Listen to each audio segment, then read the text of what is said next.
శుభం వియాతం. మన జ్యోతిర్వైద్యం గురించి మనం మాట్లాడుకుంటున్నామండి. ఇందులో భాగంగా మేష లగ్నంలో పుట్టిన వాళ్ళకి, వృషభ లగ్నంలో పుట్టిన వాళ్ళ గురించి మనం ఆల్రెడీ చెప్పుకున్నాం.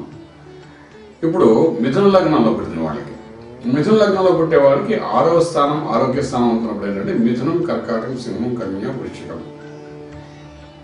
అంటే మిథునం అంటే మిథునం, కర్కాటకం, సింహం, కన్య, తుల, వృశ్చికం. 6వ స్థానం అంటే వృశ్చిక భాగం అన్నమాట. వృశ్చికం అంటే మన శరీరంలో మనం ఒక్కొక్క భాగానికి వివరంగా మనం మాట్లాడుతున్నాం కాబట్టి ఇక్కడ నుండి మేషం మొదలవుతుంది కాబట్టి వృశ్చిక భాగం అంటే బొడ్డు కింద భాగము, మూత్రాశయము, ఆ ప్రదేశాన్ని వృశ్చిక భాగం అంటారు. అయితే వీళ్ళకి ఆ భాగంలో కొన్ని సమస్యలు వస్తాయి.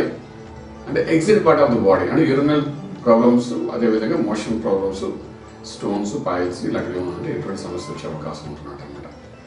అయితే మిథున లగ్నం వారికి 6వ స్థానంలో ఏ గ్రహం ఉన్నది అనేది ఒక విశేషం తెలుసుకోగలిగితే, 6వ స్థానాన్ని కలిపి కుజుడు కాబట్టి ఆ కుజుడికి ఇష్టమైన గ్రహం ఉన్నదా, శత్రు గ్రహం ఉన్నదా, లేదా మిత్ర గ్రహం ఉన్నదా, ఆ 6వ స్థానం అంటే వృశ్చికంలో ఉన్నదా చూసుకుంటూ, ఒకవేళ కానీ శత్రువు దృష్టి పడిందా, మిత్రుడి యొక్క దృష్టి పడిందా 6వ స్థానంలోని, లేదా 6వ స్థానంలో గురుడు ఉన్నాడా, ఏంటి ఉన్న గ్రహాన్ని బట్టి కూడా ఎటువంటి అనారోగ్యం వచ్చే అవకాశం ఉంది అనేది మనకు స్పష్టంగా పుట్టగానే తెలుస్తుందన్నమాట.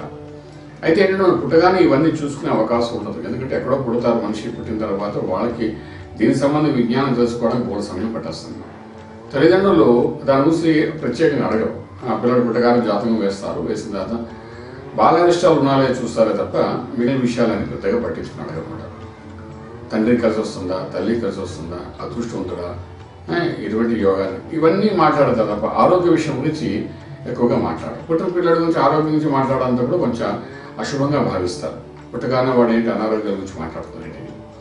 అందువల్ల ఏంటంటే సాధారణంగా ఎటువంటి పరిస్థితుల్లో వీళ్ళంతా కొంచెం 6వ స్థానం మిథున లగ్నానికి 6వ స్థానం అనేది వృశ్చికమైంది కాబట్టి అక్కడ ఉన్న గ్రహాన్ని బట్టి ఈ మిథున లగ్నం వాళ్ళకి ఈ ఎగ్జిట్ పార్ట్ ఆఫ్ బాడీలో ఇబ్బందులు జరుగుతాయి కాబట్టి మనం దాన్ని దృష్టిలో పెట్టుకుని ఎటువంటి గ్రహం ఉందో తెలుసుకుని దాన్ని బట్టి ఎటువంటి రెమెడీ చేయాలి, పరిష్కార మార్గం అనేది ఒక మంత్రం ద్వారా కానీ, రత్నం ద్వారా కానీ, చేయవలసిన కొన్ని కర్మల ద్వారా కానీ ఆ దోష నివృత్తి చేసుకోవడం అనేది మన యుక్త వయసులో కానీ ఆరంభించగలిగితే లాంగ్ టర్మ్లో ఆ వృశ్చిక భాగం అనేసరికి ఏదైతే ఎగ్జిట్ పార్ట్ ఆఫ్ బాడీలో ఉందో ఒక సమస్య వచ్చినా సులువుగా ఆ సమస్య నుండి బయటపడడానికి సంపూర్ణ అవకాశం ఉంటుందన్నమాట.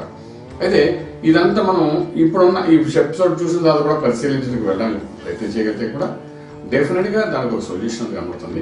ఇందులో ఆరోగ్యం అనేది, అనారోగ్యం అనేది ఇది ఈ కలియుగంలో ఇప్పుడున్న లౌకిక ప్రపంచంలో 20 సంవత్సరాల నుండి ఏదో ఒక అనారోగ్యం వస్తూనే ఉంది తీసుకుంటున్న ఆహారాన్ని బట్టి.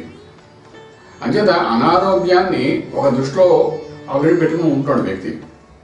30 సంవత్సరాలు వచ్చేసరికి బీపీ వస్తుంది, షుగర్ కూడా వచ్చేస్తుంది చాలామందికి.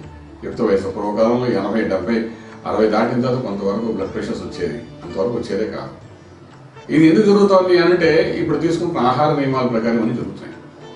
అటువంటి ఇప్పుడు జ్యోతిష్ వైద్యం కూడా మనకి ఏం చెప్తుందంటే ఇటువంటి ఆహారం తీసుకున్న దాంట్లో వచ్చే దోషాలని నివృత్తి ఎలాగూ చేయలేం కాబట్టి ఏ భాగంలో దోషం వస్తుందో మనకి క్లియర్గా చెప్తుంది కాబట్టి మనం తీసుకునేటప్పుడు చిన్న పిసరు అక్కడ దోషంగా కనిపించిన ఆ స్థానంలో మనం వెంటనే దాన్ని మెడికల్ ప్రకారంగా అంటే వైద్యపరంగా తీసుకోవాల్సిన జాగ్రత్త తీసుకోగలిగితే మాత్రం జీవితాంతం ఆరోగ్యం ఉండడానికి అవకాశం ఉంటుంది.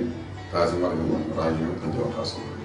ఆ విధంగా ప్రయత్నం చేయండి, అంతా శుభఫలితాలు వస్తాయని చెప్తాం. శుభం వియాలు. పూర్తి వివరాలకు సంప్రదించండి Shri Vedamata Gayatri Jyothishalayam, Brahmasri Mantha Suryanarayana Sharma, lake view apartment, 4th floor, Chitrapuri colony, Khajaguda, Delhi public school ప్రక్కన, నానక్రామ్గూడ, హైదరాబాద్ 5,08,000. Phone numbers 8855559147, 8855559148, 9963267500, 9396772133.